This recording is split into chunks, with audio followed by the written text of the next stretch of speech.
नमस्कार, मैं मोहम्मद सादिक हुसैन। खबरों की शुरुआत में डालते हैं आज की सुर्खियों पर एक नजर। मोतिहारी में राष्ट्रीय लोक जनता दल ने दिया एक दिवसीय धरना, सरकार पर जातीय जनगणना को लेकर लगाए कई आरोप। मसौलिया थाना अध्यक्ष अभय कुमार ने किया बैंकों का निरीक्षण, सुरक्षा व्यवस्था का लिया जायजा। बंजरिया में अपनी मांगों की पूर्ति के लिए आंगनबाड़ी कर्मचारी यूनियन का धरना प्रदर्शन, बाल विकास परियोजना को सौंपा ज्ञापन।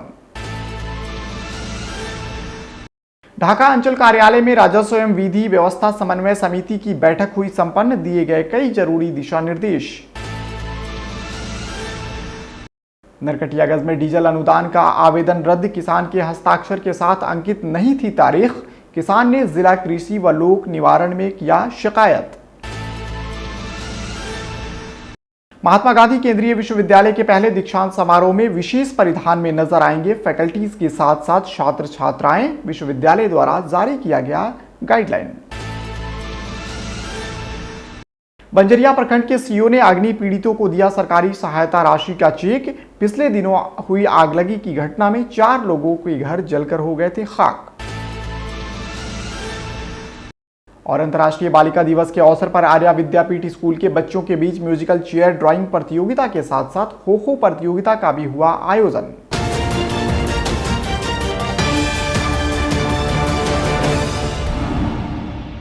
बुलेटिन की शुरुआत आज की अहम खबर से करते हैं। जातीय जनगणना पर जारी विवाद ने एक बार फिर से तूल पकड़ लिया। जातीय जनगणना के विरोध में आज उपेंद्र कुशवाहा की पार्टी ने मोतिहारी शहर के कचहरी चौक पर धरना प्रदर्शन किया। धरना में प्रदेश से लेकर जिला के सैकड़ों नेताओं ने भाग लिया। इस दौरान कार्यकर्ताओं ने नीतीश सरकार पर जमकर निशाना साधा और जनगणना घोटाला करने व आंकड़ों को छुपाने के आरोप लगाए। इसको लेकर सरकार के विरोध में नारेबाजी भी की गई। वहीं इस दौरान अध्यक्ष अभियान समिति सुभाष कुशवाहा ने क्या कुछ कहा, सुनिए जरा। राष्ट्रीय लोक जनता दल के राष्ट्रीय अध्यक्ष भारत सरकार के पूर्व मंत्री आदरणीय उपेंद्र कुशवाहा जी के आह्वान पर राज्यव्यापी कार्यक्रम के अंतर्गत आज राष्ट्रीय लोक जनता दल के तत्वाधान में बिहार के 38 जिलों में जातीय गणना घोटाला के खिलाफ राष्ट्रीय लोक जनता दल के कार्यकर्ताओं ने धरना दिया है। आज पूरे बिहार में 38 जिला में यह धरना का आयोजन किया गया है कि आदरणीय नीतीश कुमार जी और तेजस्वी प्रसाद यादव जी, आप जो जातीय गणना घोटाला किए हैं, बिहार की जनता इसको कभी बर्दाश्त नहीं करेगी और बिहार की जनता आपको आने वाले चुनाव में सबक सिखाकर गद्दी से उतार फेंकने का काम करेगी। तो जातीय गणना का रिपोर्ट राज्य सरकार ने पेश किया है, उस रिपोर्ट को पंचायत स्तर पर प्रकाशन किया जाए। जैसा कि सभी जैसे जो मतदान पत्र तैयार होता है उसमें भी यही प्रक्रिया है, किसी भी काम में सरकार की प्रक्रिया है। तो इस गणना को पंचायत स्तर पर प्रकाशित करें, उस पर गांव के लोग आवेगा, अपना अपना जाति देख लेगा और उस पर जो आपत्ति करना होगा आपत्ति करेगा। आपत्ति का आप निराकरण करिए और तब अंतिम प्रकाशन करिए कि दूध का दूध पानी का पानी हो जाए। आम जनता को देखने के लिए उन्होंने नहीं दिया। अपनी मांगों के समर्थन में बिहार राज्य आंगनबाड़ी कर्मचारी यूनियन के द्वारा धरना प्रदर्शन किया गया, जिसकी अध्यक्षता अनवरी खातून ने की। बिहार राज्य आंगनबाड़ी कर्मचारी यूनियन अपनी 5 सूत्री मांगों में महंगाई पर रोक लगाने, आंगनबाड़ी सेविका सहायिकाओं का शोषण बंद करने, आंगनबाड़ी सेविका एवं सहायिकाओं को अस्थायी करने, इसके साथ साथ सेविकाओं को 25,000 और सहायिकाओं को 18,000 मासिक वेतन जैसी मांगे मुख्य है। इसको लेकर बाल विकास परियोजना कार्यालय को ज्ञापन सौंपा गया। मौके पर सुनीता देवी, मिक्की कुमारी, निर्मला कुमारी, पुष्पा कुमारी सहित अन्य सेविका सहायिका उपस्थित रही। इस दौरान उन्होंने क्या कुछ कहा, सुने जरा। धरना हम लोग दे रहे हैं CDPO कार्यालय में। अनिश्चितकालीन हम लोग सेविका सहायक हम लोग धरना प्रदर्शन हमारे 5 सूत्री पे मांग हम लोग कर रहे हैं। सुप्रीम कोर्ट के आदेश के आलोक में ग्रेजुएटी हम लोग का करें, तत्काल बिहार सरकार 10,000 हम लोग का मांग दे दें। सेविका सहायिका को ग्रेड CD में समायोजित किया जाए। धरना पर हम लोग 5 सूत्री मांगों को लेकर बैठे हैं। हम लोग के इतना दिन से काम कर रहे हैं, सरकार कोई सुनवाई नहीं दे रहा है। हम लोग कोरोना में भी काम किए, सब कुछ किए, कुछ भी हमको नहीं मिल रहा है। इसीलिए अपना वेतन बढ़ाने के लिए, सरकारी दर्जा करने के लिए हम लोग इस धरना पर बैठे हुए हैं।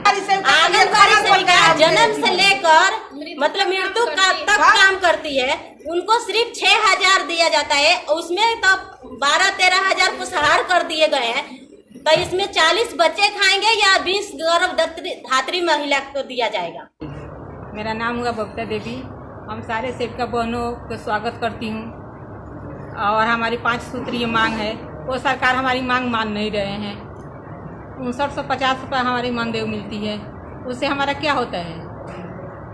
एक मजदूर जैसा हम लोग काम करते हैं 24-24 घंटा, क्योंकि एक तो सेंटर पर करते हैं लिखित, और दूसरा बात है कि हम लोग मोबाइल पर रात दिन काम करते हैं। कि हमारी सरकार मांग माने, क्योंकि हमारे केंद्र सरकार द्वारा सरकारी कर्मी का दर्जा मिले, और जब तक दर्जा नहीं मिलती है तब तक सेविका को 25,000 का मानदेय दिया जाए और सहायिका को 18,000 का मानदेय। जिला पदाधिकारी के आदेश के आलोक में ढाका अंचल कार्यालय कक्ष में अंचल अधिकारी रीना कुमारी की अध्यक्षता में राजस्व एवं विधि व्यवस्था समन्वय समिति की एक बैठक बुलाई गई।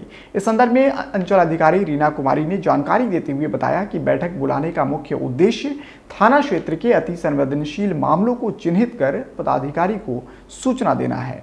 साथ ही सभी बिंदुओं पर जांच कर एक रिपोर्ट तैयार कर मोतिहारी के संबंधित विभाग को भेजा जाएगा। बैठक के दौरान कई अन्य महत्वपूर्ण बिंदुओं पर विचार विमर्श किया गया और कई जरूरी दिशा निर्देश भी दिए गए। मौके पर ढाका अंचल कार्यालय की राजस्व अधिकारी विक्रम सिंह, अंचल पुलिस निरीक्षक विजय कुमार, पचपकड़ी ओपी अध्यक्ष अंजन कुमार सहित अन्य कई पदाधिकारी मौजूद रहे। मझौलिया प्रखंड क्षेत्र के बैंकों में हो रही घटनाओं को रोकने के लिए स्थानीय थाना अध्यक्ष अभय कुमार दलबल के साथ पारस पकड़ी सहित अन्य बैंकों का निरीक्षण किया। इस दौरान बैंकों में बिना काम के घूम रहे लोगों से पूछताछ की और चेतावनी भी दिया। इसके बाद बैंकों में नियुक्त गार्डों को हिदायत दिया कि बिना काम के घूम रहे ऐसे लोगों पर वह अपनी नजर बनाए रखें। उन्होंने बैंक मैनेजर को निर्देशित किया कि किसी भी संदिग्ध व्यक्ति के संदेह होने पर पुलिस को सूचना दे। साथ ही सीसीटीवी कैमरे और गार्ड्स की ड्यूटी की भी जानकारी ली। साथ ही बैंक में चेक-इन के दौरान सीसीटीवी कैमरा, अलार्म, सुरक्षा गार्ड समेत तमाम सुरक्षा से जुड़े बिंदुओं की जांच की। महात्मा गांधी केंद्रीय विश्वविद्यालय का पहला दीक्षांत समारोह होने जा रहा है। आगामी 19 अक्टूबर को देश की राष्ट्रपति द्रौपदी मुर्मू बतौर मुख्य अतिथि शामिल होंगी। खास बात यह होगी कि इस ऐतिहासिक कार्यक्रम में फैकल्टीज के साथ साथ भाग लेने वाले छात्र विशेष परिधान में नजर आएंगे। इसको लेकर विश्वविद्यालय द्वारा विशेष ड्रेस कोड पहनने को सूचित किया गया है। गौरतलब हो कि इस दीक्षांत समारोह में अब तक उत्तीर्ण हुए विश्वविद्यालय के कुल 1485 विद्यार्थियों को उनकी डिग्रियां प्रदान की जाएंगी।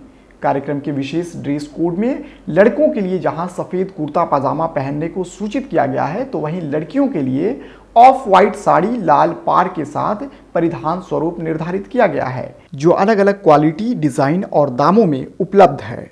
यह विशेष ड्रेस कोड शहर के मीना बाजार मेन रोड स्थित उत्सव दुकान में उपलब्ध है। पहला ही कन्वोकेशन में हमारे देश के राष्ट्रपति आ रहे हैं एज ए चीफ गेस्ट, तो ये मोतिहारी के लिए गर्व की बात है कि आज तक मोतिहारी में कोई भी सर्विंग प्रेसिडेंट नहीं आए थे। इसमें दीक्षांत समारोह में स्टूडेंट्स का मोटा मोटी 1400 प्लस स्टूडेंट्स को सर्टिफिकेट और मोमेंटोस मेडल्स मिलेंगे। तो इसके लिए यूनिवर्सिटी एक ड्रेस कोड भी प्रिस्क्राइब किए हैं, जिसमें लड़कों के लिए वाइट पजामा कुर्ता और लड़कियों के लिए sari, off white sari with red border and red aanchal. तो मैं समाजसेवी भी हूँ और उत्सव कपड़े के दुकान के मैं ओनर भी हूँ, मालिक भी हूँ। तो इस मौके पर हम देख रहे थे लड़कियाँ बहुत परेशान हो रही थी, यहाँ उस टाइप की साड़ी नहीं मिल रही थी। तो हमने स्पेशल मैसेंजर भेज के ये साड़ियाँ मंगाई और ये साड़ी अब हमारे दुकान में उपलब्ध है। बहुत बड़ी खुशी की बात है। पहली बार हमारे शहर में मोतिहारी में राष्ट्रपति आ रही हैं। इससे पहले कोई नहीं आया था राष्ट्रपति अभी तक। राजेंद्र प्रसाद ही आए थे, उसके बाद फर्स्ट टाइम ऐसी है कि हमारे चंपारण की धरती पे राष्ट्रपति आ रही हैं। और आप लोग देवी प्रदान हाँ बिल्कुल। क्या नाम है? मेरा नाम स्नेहा कुमारी हुआ, मैं हिंदी डिपार्टमेंट से हूँ। बहुत खुशी की बात है हमारे लिए तो, और हम खुद जब मीडिया डिपार्टमेंट से हैं और आप हमसे सवाल पूछ रहे हैं तो हम ये बताना चाहेंगे कि हमें बहुत खुशी हो रही है कि राष्ट्रपति जी आ रही हैं और उनके हाथों हमें डिग्री प्रदान किया जाएगा। हाँ, हम लोग का dress code of white sari है और रेड ब्लाउज़ है, और लड़कों के लिए सफ़ेद कुर्ता पैजामा है। मेरा नाम प्राची है। नरकटियागंज प्रखंड अंतर्गत डीजल अनुदान के लिए किसानों का आवेदन अनुमंडल स्तर पर रद्द किया जाना चर्चा का विषय बना हुआ है। किसान के हस्ताक्षर के साथ साथ तारीख नहीं होने के चलते कई आवेदन रद्द किया जा चुका है। आवेदन रद्द होने के बाद किसान रोज कार्यालय का चक्कर लगाते देखे जा सकते हैं। ऐसा ही एक मामला प्रखंड के हरदी टेरा पंचायत से सामने आया है। मामले में हरदी टेरा पंचायत के पकड़ी गांव निवासी किसान गुड्डू कुमार ने अनुमंडल पदाधिकारी अवनीश कुमार द्वारा जानबूझकर डीजल अनुदान का आवेदन रद्द कर देने का आरोप लगाया है। किसान ने इसको लेकर जिला कृषि पदाधिकारी और अनुमंडल लोक शिकायत निवारण कार्यालय में शिकायत किया है। किसान का कहना है कि डीजल अनुदान के लिए 14 सितंबर को आवेदन किया था। इस आवेदन को कृषि समन्वयक के द्वारा स्वीकृत कर दिया गया, जबकि अनुमंडल कृषि पदाधिकारी द्वारा हस्ताक्षर के साथ दिनांक नहीं होने के कारण बताकर रद्द कर दिया गया है। किसान ने बताया कि आवेदन में अपने नाम की रसीद के साथ साथ अपने पिता के नाम की रसीद भी अपलोड किया था, बावजूद इसके जानबूझकर आवेदन को अस्वीकृत कर दिया गया है। हम डीजल अनुदान हम भरे हैं, लेकिन मेरे डीजल अनुदान को अनुमंडल कृषि पदाधिकारी द्वारा रद्द किए गए हैं।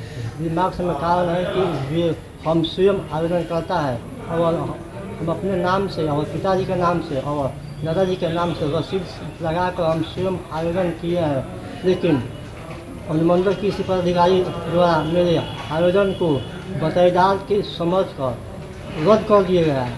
हम 2 बार आए, लेकिन इनसे भेंट नहीं हुआ है। कॉल भी हम किए, लेकिन कॉल को ब्लॉक कर दिए हैं।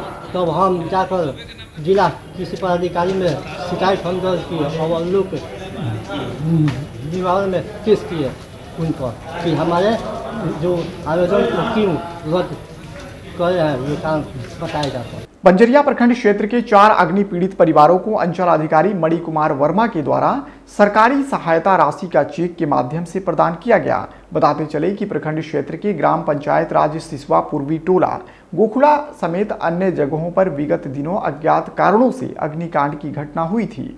आगलगी की घटना में कई परिवारों के घर जलकर खाक हो गए थे, जिसको लेकर अग्निकांड के 4 पीड़ित परिवारों को चेक दिया गया है। अग्नि पीड़ितों में मुंतजीर मियाँ, मीना खातून, सफ़ी अहमद मियाँ और खुशबुन खातून शामिल है। मौके पर प्रखंड प्रमुख जफीर आज़ाद उर्फ चमन के अलावा सिसवा पूर्वी के मुखिया पति शामिल थे। अंतर्राष्ट्रीय बालिका दिवस के अवसर पर आर्या विद्यापीठ स्कूल के बच्चों के बीच म्यूजिकल चेयर ड्राइंग प्रतियोगिता के साथ साथ बालिकाओं का खो खो प्रतियोगिता भी आयोजित किया गया। बच्चों के बीच सबसे ज्यादा चर्चा का विषय तब रहा जब आर्या विद्यापीठ स्कूल के शिक्षक एवं doctor SP Singh college of teacher education के बच्चे इस विशेष दिवस पर आर्या विद्यापीठ स्कूल के विशाल हरे भरे परिसर में एक साथ पेंटिंग करने बैठे, जिसका थीम बालिका सुरक्षा था।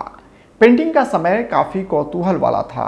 सभी प्रतिभागी अपने अपने विचारों को चार्ट पेपर पर बखूबी उकेर रहे थे। इसके बाद बच्चों के बीच म्यूजिकल चेयर के साथ साथ खो खो प्रतियोगिता का भी आयोजन हुआ, जिसमें आर्या विद्यापीठ स्कूल की विजडम हाउस विजयी रही। वहीं इस विशेष दिवस के अवसर पर इस चंपारण लॉयंस क्लब के द्वारा विद्यालय में सैनिटरी वेंडिंग मशीन भी लगाया गया। इस अवसर पर आर्या विद्यापीठ स्कूल की प्राचार्य परामिता सरकार ने कहा कि हमारा विद्यालय बालिकाओं की सुरक्षा के संबंध में सजग रहता है। वहीं कुंती शंकर एजुकेशनल ट्रस्ट के निदेशक रंजीत कुमार इस बेहतर कार्य के लिए लॉयंस क्लब ऑफ मोतिहारी का शुक्रिया अदा किया। अब तक के लिए इतना ही। तमाम खबरों और डिबेट्स के लिए जुड़े रहें STV न्यूज़ के साथ। नमस्कार।